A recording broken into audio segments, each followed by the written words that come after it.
Эртний хүмүүс галаас айхын оронд асааж, манаж, ашиглаж сурсан. Хоолоо болгож, хүйтэн дулаацаж, хуг гэрэлтүүл сурсан.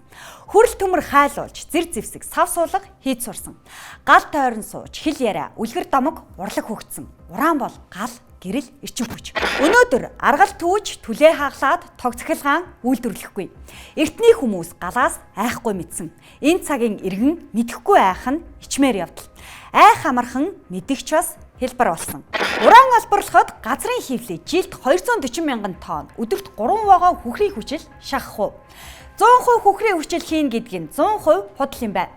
2% нь хүхрийн хүчил, 98% нь ус. Тодруулж хэлбэл 98 литр усан дээр 2 литр хүхрийн хүчил хийж сулруулсан уусмал гэсэн үг.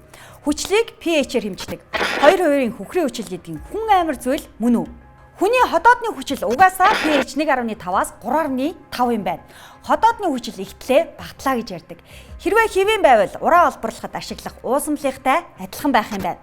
Алюминий шүүс, нимбэгний шүүс, кока-кола, сармис, хоолны цууч ийм.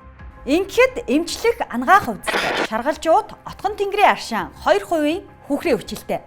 Хүхрийн хүчил бол үйлдвэрийн үндсэн түүхийд савн шампунд ч орно. Хүхрийн хүчлээс хүчээр мэдэхгүй айгаад байвал алюминий шүүс, колоч уухгүй юм байна. Хүхрийн хүчлээс айгаад байвал аршаанд ч орохгүй, толгоогооч угаахгүй юм байна.